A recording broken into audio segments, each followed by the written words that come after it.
Baik,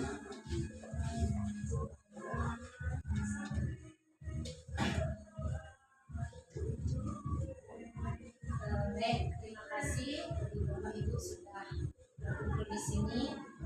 Yang saya hormati Bapak dan Ibu komite dan Bapak Ibu guru yang sudah hadir pada kesempatan ini, hari Senin tanggal 11 Agustus 2025. Kami SD Negeri 5 Pupuk berkumpul di sini belajar bersama, kemudian sharing melalui kompel kami Komunitas Belajar Blitar, ingin berbagi tentang pelatihan yang kami dapatkan yang merupakan realisasi dari perolehan BOS kinerja sekolah yang memiliki kemajuan terbaik. Jadi sebelumnya yang sampaikan dulu bahwa sekolah kita ini SD Negeri 5 Pupuk itu mendapatkan BOS kinerja yang memiliki kemajuan terbaik di tahun 2025. Nah, adapun dari BOS kinerja itu adalah peruntukannya peningkatan kompetensi guru, peningkatan kompetensi kepala sekolah, dan juga peningkatan prestasi atau untuk pendidikan dari peserta didik. Nah, oleh karena itulah kami sekolah-sekolah yang mendapatkan BOS kinerja ini mendapat pelatihan pembelajaran mendalam dan juga pelatihan koding kecerdasan artifisial. Nah, itu sudah kami lalui, diselenggarakan oleh BGTK Provinsi Bali dan juga oleh Lembaga Penyelenggara Diklat Universitas PGRI Warmadewa. Nah, itu. Jadi itu lembaga yang sudah berizin, sudah berlegalitas untuk mendiklat kami memberikan pelatihan kepada guru dan kepala sekolah. Nah, dari situlah kami waktu ini sudah melaksanakan dan mengikuti BIMTEK itu selama In1, itu selama 1 minggu. 5 hari untuk kepala sekolah, 6 hari untuk guru ya Pak Komo ya. Nah, 6 hari untuk guru karena gurunya itu ada pembuatan atau aksi nyata mengajar di kelas. Sedangkan untuk kepala sekolah itu memahami regulasinya, kemudian memahami apa itu pembelajaran mendalam dan materi-materi lain yang siap akan kami tularkan kepada Bapak Ibu guru kami yang belum berkesempatan mengikuti pelatihan tersebut. Nah, jadi untuk kedepannya dari BOS kinerja yang kami peroleh itu pengalaman, materi, dan juga ilmu yang kami peroleh dalam BIMTEK, dalam diklat itu akan kami tularkan kepada guru-guru yang belum didiklat. Itulah harapannya sesuai dengan tujuan realisasi BOS ini supaya kita yang mendapat BOS kinerja itu adalah meningkatkan kompetensi diri, baik guru, pendidik, dan tenaga pendidikan, termasuk juga kepala sekolah. Jadi kepala sekolah juga berhak untuk dan harus itu mengetahui apa itu pembelajaran mendalam yang akan kita terapkan dan juga apa itu coding ya, itu menjadi mata pelajaran ataupun muatan yang kita pilih di kurikulum buku. Jadi karena kita mendapat BOS kinerja dan kita mendapat fasilitas untuk dilatih tentang coding, maka di kurikulum dan akan kita laksanakan itu adalah mencantumkan dan melaksanakan mata pelajaran coding kecerdasan artifisial. Itu paparan awal saya, dan pada kesempatan ini pada hari Senin tanggal 11 Agustus 2025, jadi dari guru yang mengikuti pelatihan pembelajaran mendalam sebanyak 2 orang itu akan mengimbaskan, akan menularkan pemahaman dan materi yang didapat kepada rekan-rekan yang lain. Nah, untuk itu pada kesempatan ini yang pertama akan disampaikan atau berbagi praktek baiknya dari Pak Komang Agus dan Muyase SPD. Nah, untuk mempercepat waktu untuk Pak Komang, yang silahkan untuk di.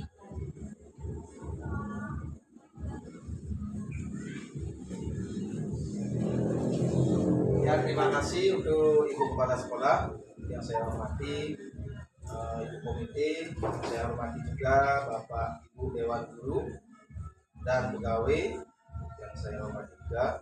Pada kesempatan hari ini saya akan memaparkan materi pembelajaran mendalam dari modul 1 sampai dengan modul 7. Seperti itu. Ya. Next. Nah, di modul 1 ini yang kita pelajari di modul 1 adalah pola pikir bertumbuh. Nah, apa sih itu pola pikir bertumbuh? Di sini ada konsep pola pikir bertumbuh. Next. Nah, pola pikir adalah segalanya. Di sini ada pola pikir, tindakan, dan hasil. Pola pikir akan mendikte atau tindakan yang dilakukan serta akan menentukan hasil yang diperoleh. Maka dari itu, yang pertama kita rubah adalah mindset kita, yaitu adalah pola pikir. Next. Nah, pola pikir lebih penting dari keterampilan. Nah, makanya yang di bawah ini adalah yang menjadi dasar adalah pola pikir. Kemudian di atasnya ada keterampilan dan di atasnya lagi ada alat. Pola pikir itu adalah mindset atau fondasi dari keterampilan, skill atau alat, skill set. Kemudian pola pikir merupakan cara melihat dan cara berpikir saat menghadapi masalah. Kemudian juga berperan untuk memperluas cara seseorang dalam melihat dan berpikir. Itulah pola pikir. Lanjut. Nah, di sini pola pikir itu ada dua ya, Pak Ibu ya. Ada pola pikir tetap dan pola pikir bertumbuh. Nah, apa saja yang termasuk pola pikir tetap? Pola pikir tetap itu biasanya yang pertama itu dia akan menghindar, yang kedua dia akan menyerah, ketiga mubasir, keempat serangan, atau yang terakhir ancaman. Itu pola pikir tetap. Artinya dia tidak mau keluar dari zona aman. Kemudian bagaimana pola pikir bertumbuh? Pola pikir bertumbuh itu dia pasti akan, yang pertama dia pasti menerima. Kemudian dia yang kedua bertahan, yang ketiga peluang, yang keempat informasi, dan yang terakhir adalah inspirasi. Makanya di sini di pelatihan ini yang saya tangkap itu Bapak Ibu guru itu diusahakan untuk berada pada pola pikir bertumbuh. Artinya yang kekal itu adalah perubahan ya. Next. Nah, dari pola pikir tetap menjadi pola pikir bertumbuh. Nah, belajar cara mengenali suara atau PPT. PPT itu singkatannya pola pikir tetap, disingkat menjadi PPT. Suara yang menimbulkan kekhawatiran dalam menghadapi tantangan dan kesulitan. Kemudian kalau dalam berbicara dengan suara PPB, pola pikir bertumbuh, suara yang ditimbulkan optimis dalam menghadapi tantangan dan kesulitan. Di sini artinya seorang bapak atau ibu guru pasti akan mempunyai suatu masalah kan? Ya, dengan pola pikir bertumbuh, otomatis masalah yang dihadapi pasti akan terselesaikan atau terpecahkan seperti itu. Next. Nah, di sini ada dua bagan ya. Suara pola pikir tetap dan suara pola pikir bertumbuh. Kalau suara pola pikir tetap itu pasti dia akan merasa kalau saya gagal berarti saya tidak mampu. Nah, itu dia punya pikiran. Kemudian saya akan menolak saat menerima tugas yang belum pernah saya kerjakan sebab resiko untuk gagal akan besar. Nah, contohnya disuruh membina siswa. Itu contohnya dia tidak mau. Wah, nanti tidak dapat juara nanti siswanya. Dia tidak mau membina siswa. Nah, seperti itu. Itu pola pikir tetap namanya. Kemudian kesalahan menunjukkan kelemahan saya sehingga harus dihindari demi menjaga nama baik. Kemudian saya hanya bagus dalam bidang tertentu saja dan tidak untuk bidang lainnya. Nah, di sini kita berusaha membuka diri ya. Jangan hanya saya pintarnya di matematika saja, tidak ya. Artinya semua mapel kita samakan. Yang terakhir, kecerdasan dan kemampuan adalah segalanya dan akan menjadi faktor yang menentukan sukses tindaknya. Itu dari suara pola pikir tak. Nah, bagaimana dengan suara pola pikir bertumbuh? Kalau saya gagal berarti saya harus belajar lalu mencoba lagi. Itulah pola pikir bertumbuh. Seandainya mengikuti pelatihan apa namanya itu ya. Pokoknya mengikuti pelatihan, kalau gagal coba lagi ke depannya, ikuti lagi, coba lagi seperti itu ya.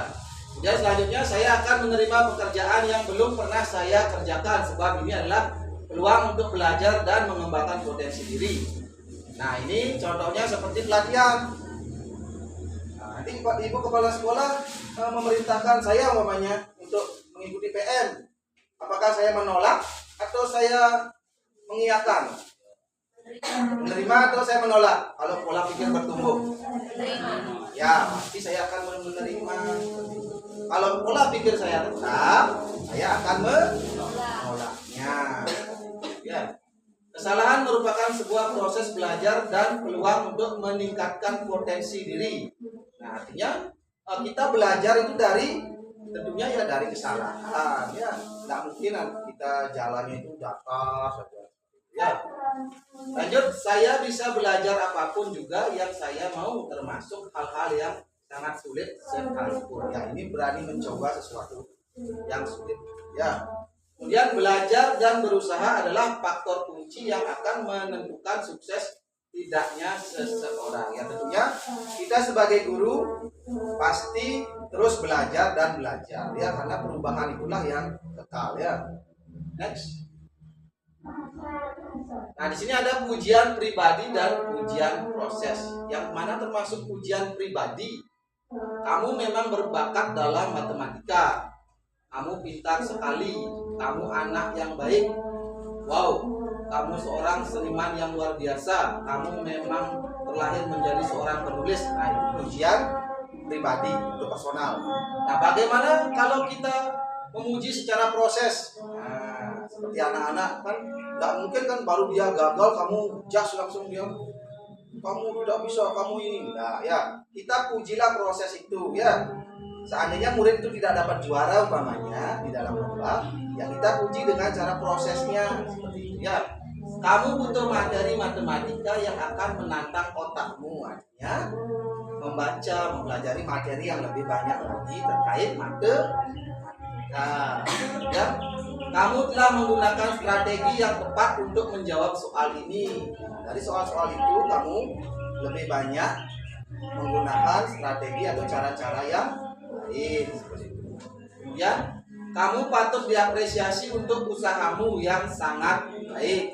Kemudian kamu telah memperlihatkan hasil latihan melukismu selama ini. Kemudian kamu mampu memilih kata-kata yang sangat baik dalam tulisanmu. Nah, itulah ujian seorang guru terhadap siswanya, muridnya dalam ujian proses. Ya, proses yang kita butuhkan di sini ya. Next. Nah, yang kedua itu peran pola pikir bertumbuh dalam pembelajaran mendalam. Masih di modul 1 ini ya. Nah, di sini ini yang penting ya, ada 4. Yang pertama itu ada dimensi profil lulusan, yang mana termasuk dimensi profil lulusan itu adalah yang ini, yang tengah, yang berwarna putih. Dimensi profil lulusan itu ada keimanan dan ketakwaan terhadap Tuhan, ada kewargaan, ada kreativitas, ada kemandirian, ada komunikasi, ada kesehatan, kolaborasi, dan penalaran kritis. Nah, nanti ketika membuat atau merancang pembelajaran atau RPP atau modul, 8 dimensi profil lulusan ini wajib dicantumkan dalam RPP atau modul Bapak Ibu. Ya, diwajibkan tuh di atasnya diisi. nanti dicetak yang mana yang termasuk di pembelajaran itu dicetak. Contohnya, oh dia ada keimanan kedakwaan dicetak, ada kewargaannya dicetak, ada kemandirinya dicetak. Kemudian yang kedua ada prinsip pembelajaran. Ya, prinsip pembelajaran merupakan dasar karakter pembelajaran mendalam, yaitu berkesadaran, bermakna dan menggembirakan. Ya, yang berwarna biru. Biasanya kita singkat di sini adalah BBM. Ya, BBM. Berkesadaran, bermakna dan menggembirakan. Disingkat menjadi BBM. Ya, itu prinsip pembelajaran. Kemudian yang ketiga ada pengalaman belajar. Pengalaman belajar itu yang ini ya, yang si tanda panah. Kalau pengalaman belajar ini bisa Bapak Ibu dari memahami boleh, dari mengaplikasi boleh, atau dari merefleksi boleh. Bebas, asalkan tidak terbalik panahnya. Kalau dari sini maunya merefleksi pertama di kelas boleh, kemudian siswa memahami boleh, siswa langsung mengaplikasi boleh. Kalau berbalik ya tidak boleh, dari memahami ke merefleksi tidak boleh, karena sudah ada panahnya ya. Jadi ini bebas ya Bapak Ibu, nanti di kelas boleh dari merefleksi dulu, merefleksi pembelajaran boleh, kemudian siswa disuruh memahami, kemudian mengaplikasi seperti itu. Kemudian yang terakhir di kerangka pembelajaran ya, kerangka pembelajaran sebagai panduan sistematis dalam menyusun desain pembelajaran. Nah, di sini itu dari lingkungan pembelajaran, pemanfaatan digital. Ini ada juga di RPP-nya nanti ya, di modulnya ya. Nanti ini di modul 6 juga akan ada diperjelas lagi di modul 6 seperti itu. Makanya di modul 1 hanya pengenalan ini saja dulu. Nanti ini diperkuat di modul 6. Next. Nah, ini dia kerangka pembelajaran ya. Peran pola pikir bertumbuh. Di kerangka pembelajaran itu ada praktik pedagogis, lingkungan pembelajaran, kemitraan pembelajaran, dan pemanfaatan digital. Yang praktik pedagogisnya adalah metode pembelajaran yang berfokus pada pemecahan masalah yang kontekstual, kolaboratif, serta eksplorasi. Banyak ide-ide pasti akan sering berhadapan dengan berbagai hambatan, tantangan, dan kesulitan yang sangat membutuhkan PPB dan cara ketiga. Selain itu, menggunakan peta di pikiran juga akan sangat berguna dalam praktek ini sebab bisa memvisualisasikan proses belajar. Kemudian lingkungan belajar. Lingkungan belajar itu biasanya pastinya di sekolah, ya. Sekolah. Kemudian kemitraan pembelajaran. Nah, kemitraan pembelajaran ini yang kita ajak kerjasama di sekolah itu ya. Istilahnya mitra kerja. Contohnya kerjasama dengan ya orang tua mungkin yang puskesmas seperti itu ya, kemitraan ya, perpustakaan. Kemudian pemanfaatan digital. Nah, pemanfaatan digital ini biasanya menggunakan apa biasanya Bapak Ibu? Ya, laptop bisa, LCD seperti itu. Nanti bisa carikan materi di YouTube dan lain sebagainya. Ya. Next. Nah, sekarang pengalaman belajar. Pengalaman belajar di peran pola pikir bertumbuh ada 3M ya, memahami, mengaplikasi, dan merefleksi. Kalau memahami itu dalam proses memahami, murid sering berhadapan dengan berbagai tantangan dan kesulitan sehingga butuh PPB agar mereka mau bertahan serta terus mencoba ya. Kemudian mengaplikasi. Dalam tahapan ini penalaran kritis dan kreativitas sangat dibutuhkan sebab menghubungkan materi dengan kehidupan, khususnya untuk pemecahan masalah nyata yang butuh PPB agar murid tidak takut dengan berbagai kendala yang terjadi. Nah, jadi kita sebelum ini gurunya dulu mempunyai pola pikir bertumbuh dulu, barulah kita aplikasikan ke murid. Ya, kira-kira gampang atau susah untuk menumbuhkan rasa itu ke murid, pola pikir bertumbuh itu? Ya, karena muridnya banyak seperti itu. secara perlahan-lahan dimulai dari diri kita sendiri. Kemudian merefleksi dalam tahap inilah peran PPB sangat besar sebab murid akan diajak untuk memahami apa tujuan dari pembelajaran ini dan sejauh mana tujuan ini telah tercapai serta mengeksplorasi kekuatan, tantangan dan mencari area yang perlu diperbaiki. Ya, merefleksi setiap di akhir pembelajaran tentunya Bapak Ibu pasti ada yang namanya merefleksi dari keseluruhan pembelajaran yang dilakukan. Next. Nah, di sini prinsip. Nah, prinsip itu ada 3 juga yang namanya yang tadi saya bilang BBM, berkesadaran, bermakna dan menggembirakan. Nanti di modul 5 Bapak Ibu ditugaskan untuk membuat modul ajar atau RPP. Ya, yang diantaranya harus ada ketiganya ini. Yang bagaimana termasuk berkesadaran, bermakna dan menggembirakan. Next. Nah, itu dulu di modul 1. Ya, dilanjut saja dulu, ada pertanyaan? Ya, oke. Jadi menarik sekali ya Bu, kalau yang benar-benar kita ikuti seperti tadi ini. Kalau tidak salah di kerangka pertemuan ya ada refleksi, memahami, mengaplikasi dan berefleksi. Nah, itu kan tergambar dalam bentuk siklus Bapak Ibu, siklus lingkaran ya. Dan sudah ada tanda panahnya, jadi sudah ada arah yang akan menuntun kita. Namun menariknya di sini ketika kita menjadi seorang guru, hal-hal yang seperti memahami konsep-konsep kemudian mengaplikasi, apakah mungkin kita akan menemukan pengalaman belajar itu mulai dari merefleksi, mungkin enggak Bapak Ibu? Tahapnya kita pertemunya refleksi dulu begitu kan. Kalau secara siklus yang tadi digambarkan itu adalah memahami dulu kan, memahami, mengaplikasikan apa yang mereka pahami baru kita refleksi. Nah, kalau refleksi dulu bagaimana Bapak Ibu? Pernah enggak seperti itu? Belum. Yang Bapak Ibu alami pernah enggak? Pernah kan? Nah, misalnya ya, kan Bapak Ibu menanya, pembelajaran kemarin entah apa Nana, gimana, apa yang Nana lihat dari yang kemarin. Nah, itu kan merefleksi, tetapi dalam konteks yang pembelajaran yang kemarin, setelah persepsi mungkin ya. Nah, jadi dengan seperti itu, kalau dia berpikirnya itu, merefleksi di awal itu bisa membuka untuk mengeksplorasi pemahaman mereka. Jadi sebuah siklus itu tidak akan berhenti Bapak Ibu, karena dia lingkaran.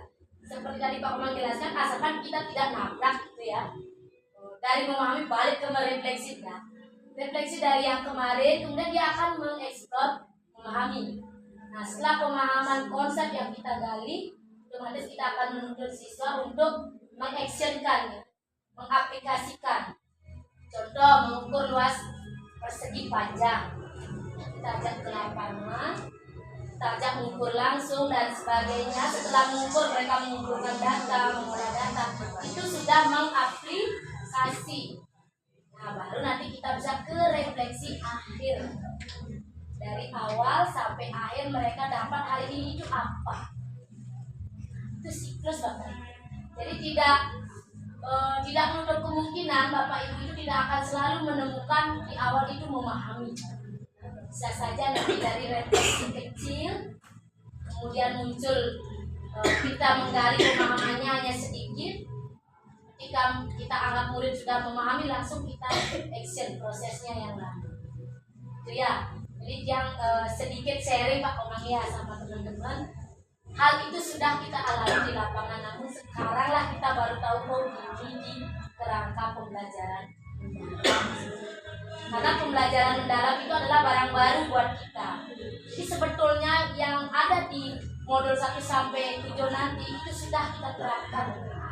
Cuman sekarang kita mengenali, mengidentifikasi yang mana namanya kerangka, yang mana prinsip dari pembelajaran mendalam. Kemudian yang mana lagi kemitraan dari pembelajaran mendalam. Nah, itu untuk serinya. Terima kasih, waktu yang kembalikan sini. Terima kasih untuk kepala sekolah yang lanjutkan. Sebenarnya di modul 1 ini Bapak Ibu disuruh untuk mengenali pola pikir tetap dan pola pikir bertumbuh di setiap kelasnya masing-masing. Yang mana anak-anak termasuk pola pikir tetap, ya, disuruh gerak jalan dia tidak mau, saya tidak bisa. Nah, itu dimasuk pola pikir tetap. Yang bertumbuh pasti dia akan ingin mencoba. Ya, jadi bisa Bapak Ibu dibuat kerangkanya itu pola pikir tetap yang mana di kelasnya, anak-anak yang mana, pola pikir bertumbuh yang mana. Ya, saya lanjutkan ke modul 2, itu ada konsep dan kerangka pembelajaran mendalam.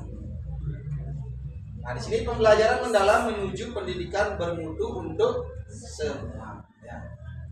Nah, mengapa perlu pembelajaran mendalam?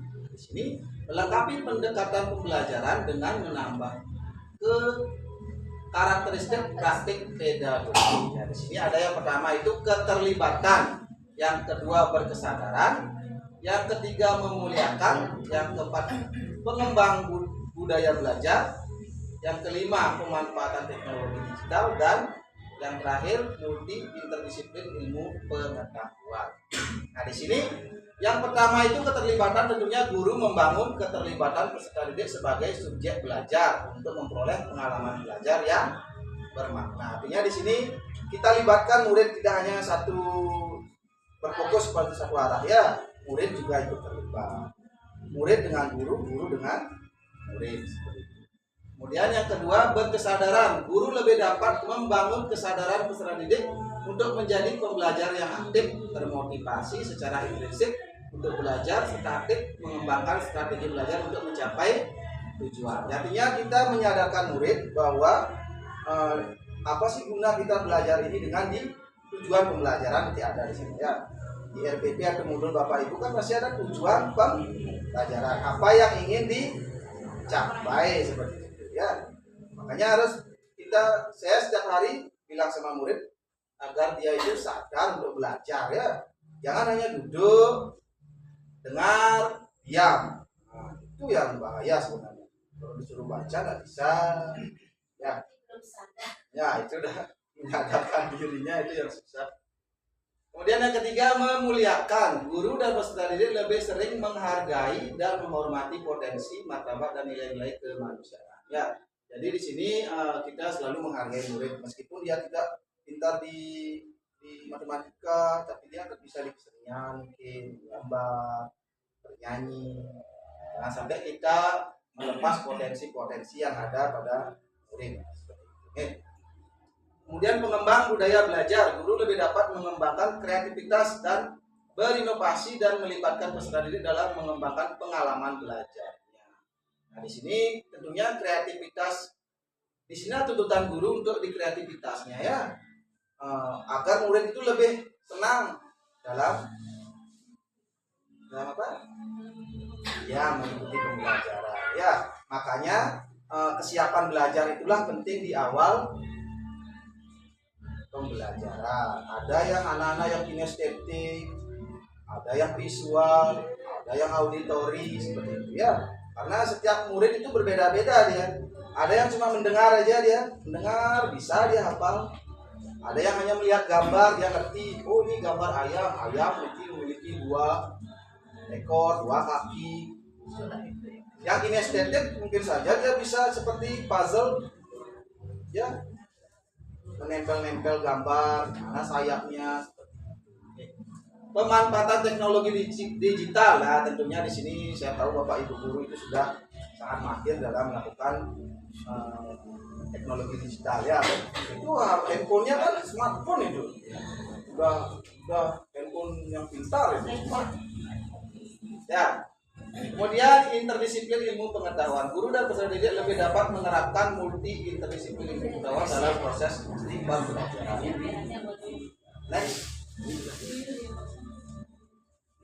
Nah, di sini pembelajaran mendalam definisinya adalah pembelajaran mendalam merupakan pendekatan yang memuliakan dengan menekankan pada penciptaan suasana belajar dan proses pembelajaran berkesadaran, bermakna, dan menggembirakan melalui olah pikir, olah hati, olah rasa, dan olahraga secara holistik dan terpadu. Ini dikaitkan ya, di prinsipnya di sini dia diintegrasikan ke olah pikir, olah hati, olah rasa, dan olah raga. Biasanya yang bingung itu saya olah hati dan olah rasa. Itu saya agak bingung juga. Ya. Nah, itu dah next. Ini boleh dinikmati. Boleh. Juga dikasih aja dan dinikmati. Oke, terima kasih.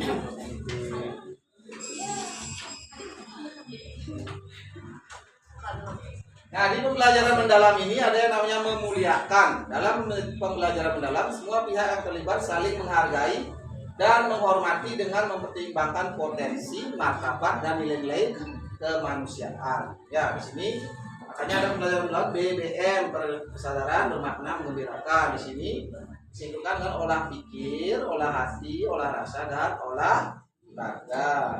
Bismillah akan mewujudkan profil lulusan 8 dimensinya itu ya. Nah, berkesadaran. Yang mana termasuk berkesadaran? Peserta didik yang diperoleh ketika mereka memiliki kesadaran untuk menjadi pembelajar yang aktif tentunya dan mampu meregulasi diri. Peserta didik memahami tujuan pembelajaran. Nah, makanya tujuan pembelajaran itu perlu atau tidak disampaikan ke murid? Perlu ya.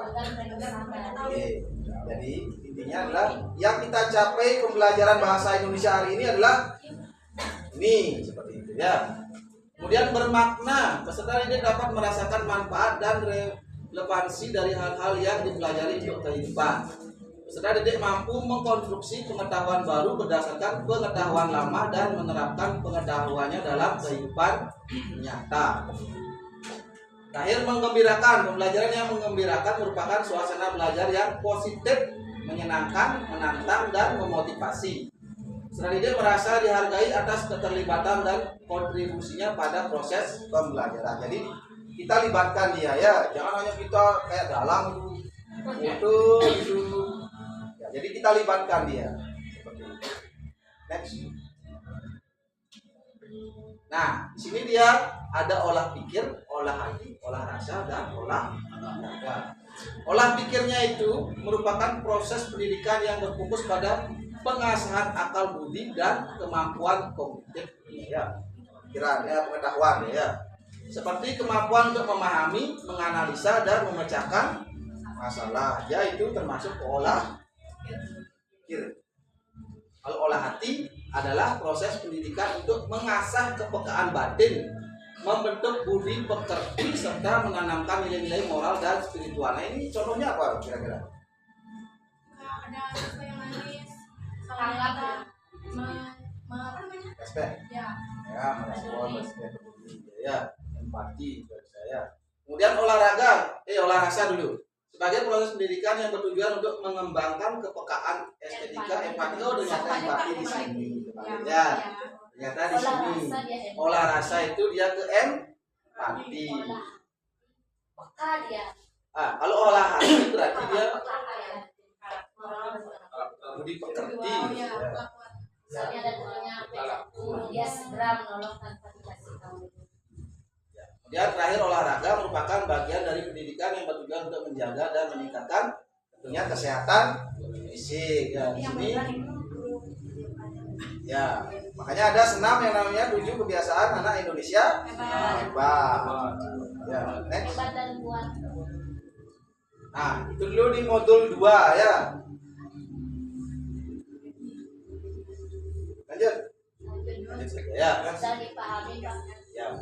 Kemudian di modul 2 ini penerapan prinsip pembelajaran mendalam. Nah, diulang-ulang ini sebenarnya ya. Ya, terkait semuanya ya. Yang pertama itu berkesadaran, bermakna, dan menggembirakan. Ya, yang berkesadaran itu di pembelajaran mendalam, kenyamanan peserta didik dalam belajar. Kemudian fokus, konsentrasi, dan perhatian. Kesadaran terhadap proses berpikir, kesempatan peserta didik untuk menentukan pilihan dan memilih alasan atas pilihannya. Kemudian keterlibatan peserta didik dalam mengembangkan strategi belajarnya, keterbukaan terhadap perspektif baru. Kemudian keingintahuan terhadap pengetahuan dan pengalaman baru. Nah, kira-kira murid Bapak Ibu ada nggak yang sudah ingin apa namanya itu? Keingintahuannya. Nah, ada nggak murid Bapak Ibu yang sudah ingin tahu sebelum kita mulai belajar dia ingin tahu? Ada, pasti ada satu dua orang. Ya, berarti dia sudah memiliki berkesadaran di pembelajaran mendalam. Kemudian yang kedua yang bermakna itu keterlibatan peserta didik berperan dalam pemecahan masalah, keterkaitan dengan pengalaman sebelumnya, kebermanfaatan pengalaman belajar untuk diterapkan dalam konteks baru, keterkaitan dengan bidang ilmu lain dan pembelajar sepanjang ya.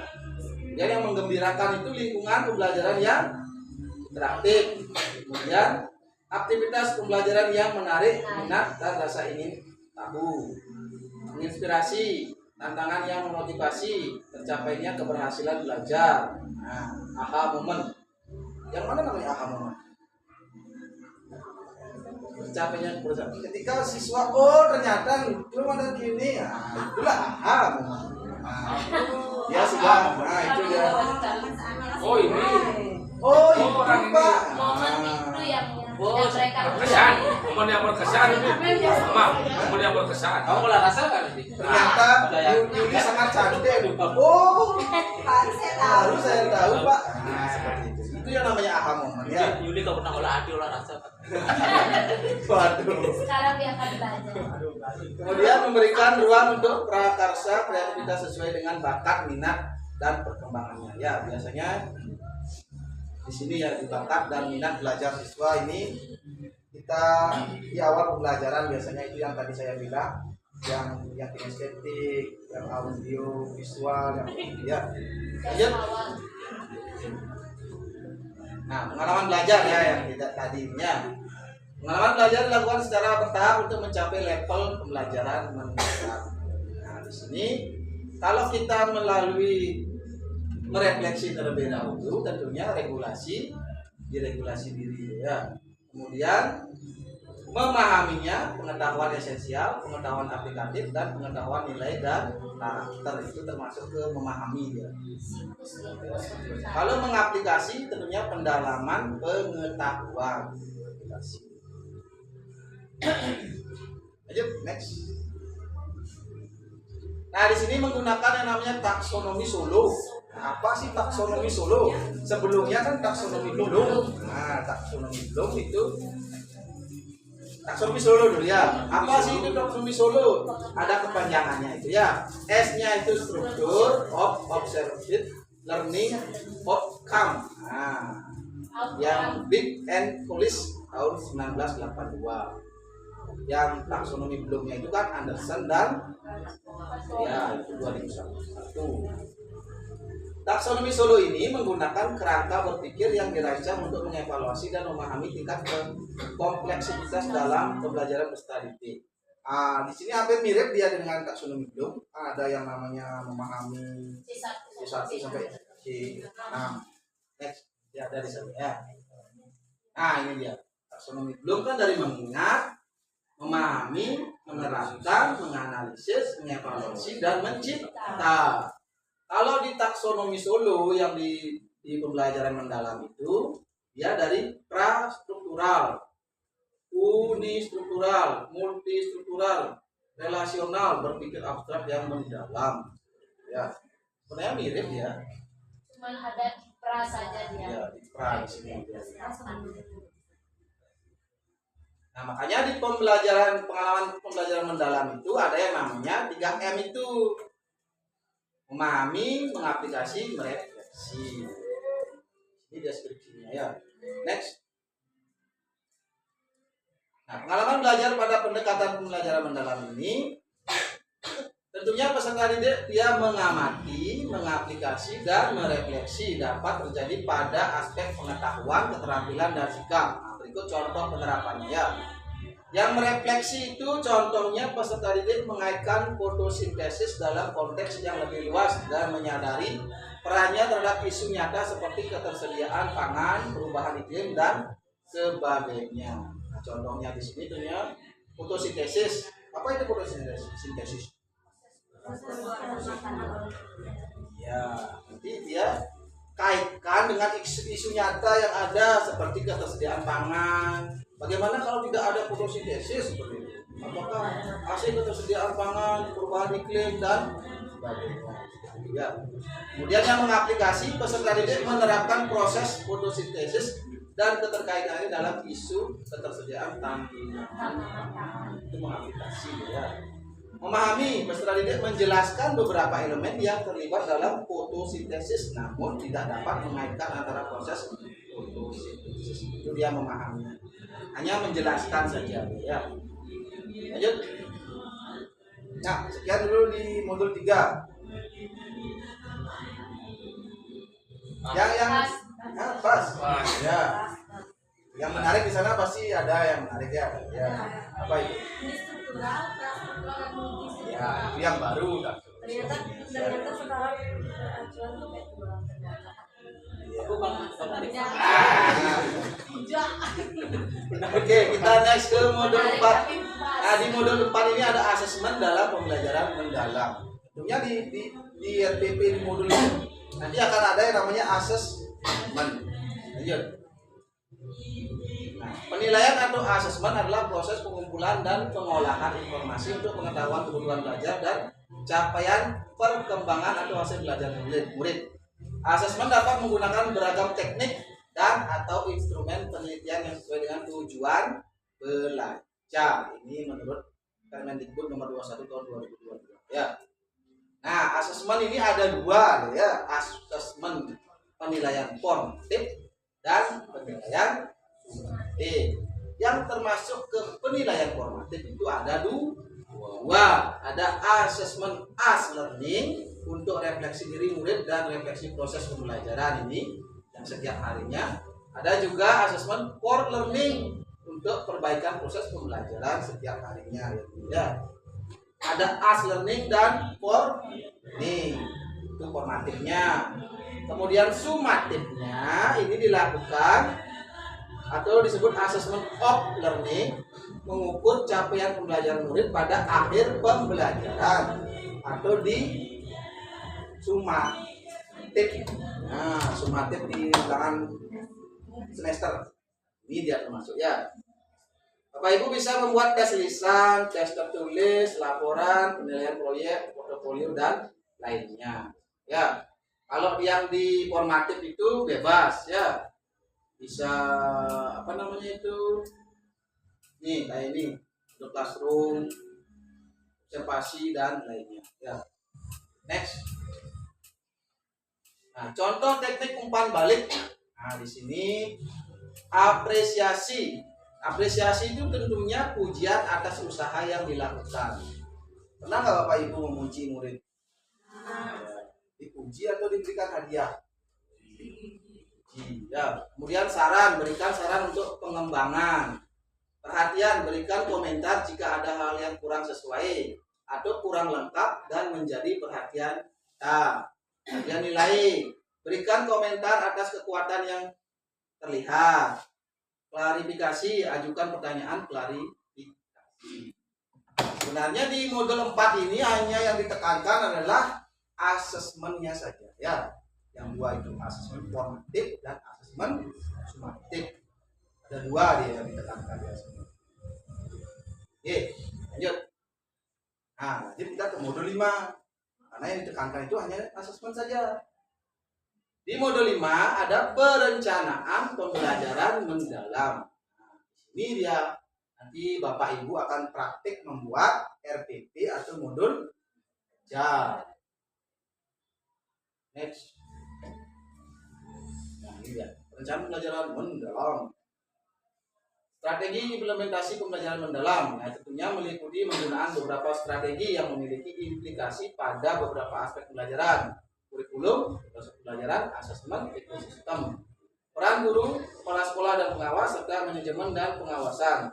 Bagian ini juga merupakan gambaran yang menjelaskan tentang peluang, tantangan, dan implementasi pembelajaran mendalam di jenjang pendidikan. Ya, tentunya khususnya kita di sekolah dasar. Lanjut. Nah, di sini ada karakteristik kurikulum yang digunakan dalam pembelajaran mendalam. Di sini tidak saya jelaskan semua ya. Yang pertama itu dinamis, fleksibel, dan responsif. Yang kedua tentunya berpusat pada peserta didik. Yang ketiga pembelajaran terpadu. Yang keempat relevan dan peduli dengan kehidupan masyarakat. Yang kelima pengembangan keterampilan tingkat tinggi. Dan yang keenam pemanfaatan teknologi digital. Sangat penting ya. Nah, perencanaan pembelajaran mendalam di sini tentunya mendesain RPP tadi atau modul ajar. Tentunya yang pertama itu harus ada identifikasi kesiapan murid, memahami karakteristik materi pelajaran, menentukan dimensi profil lulusan. Makanya penting di sana dia. Kedelapannya itu dicantumkan di sana. Nanti kita pilih yang mana-mana saja termasuk 8 dimensi profil itu. Yang kedua ada desain pembelajaran, tentunya menentukan tujuan pembelajaran ada di sana. Menentukan kerangka pembelajaran, praktis pedagogis, kemitraan pembelajaran, lingkungan pembelajaran, dan pemanfaatan digital. Ini juga harus ada ya. Ini kemitraan juga ada harus. Kalau ada, ketika kerjasama dengan puskesmas, namanya kan ada pembersihan buku putih. Di asesmen tentunya pada awal pembelajaran, proses pembelajaran, dan akhir pembelajaran. Pengalaman belajar merancang pembelajaran dengan prinsip berkesadaran yang ini BBM, kemudian yang 3M.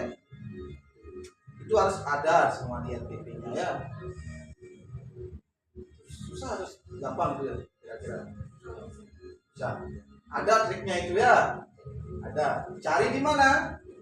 Ya di AI, ada ChatGPT, Gemini ya dan lainnya.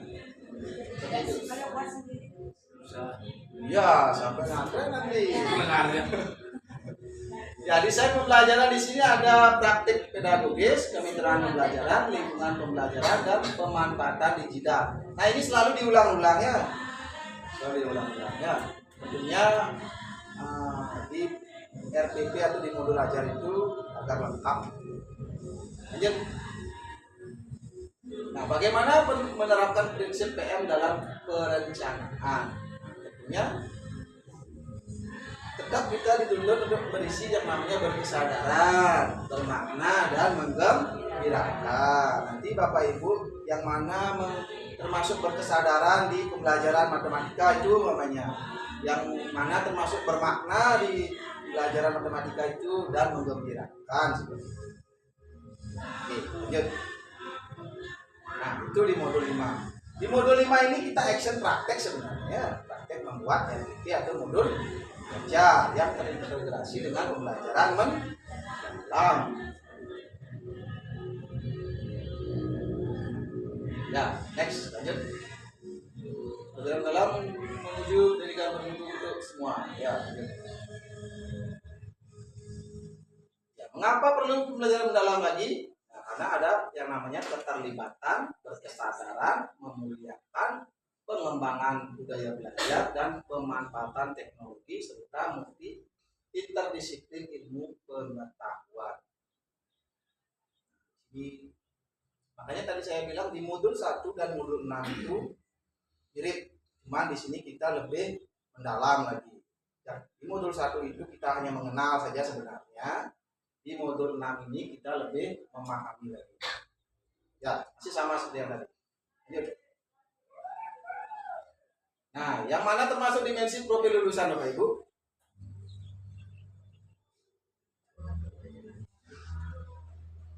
Dimensi profil lulusan, 8 dimensi profil lulusan ini yang mana? Dari gambar ini. Yang warna putih. Yang warna Putih ada keimanan, kewargaan, kreativitas, kemandirian, komunikasi, kesehatan, kolaborasi, kenalan etis. Itu ini ada di warna biru. Kalau prinsip pembelajaran itu yang mana? Iya, yang warna biru. Makanya dia apa? Kalau prinsip pembelajaran BBM itu dia. Ya. Kemudian pengalaman belajar 3M. Ya, ini ya 3M. Ya, terakhir kerangka pembelajaran. Ini yang paling luar, sisi biru yang paling luar. Seperti itu. Yep. Nah, pembelajaran itu dalam taksonomi pembelajaran ranah kognitif. Di sini ada yang taksonomi belum dan taksonomi belum. Ini tadi sama juga ya. Masih sama ya, tidak ada perubahan. Nah, contoh pengalaman PM pada ranah kognitif. Ya. Kalau merefleksi, contohnya peserta didik mengaitkan fotosintesis dalam konteks yang lebih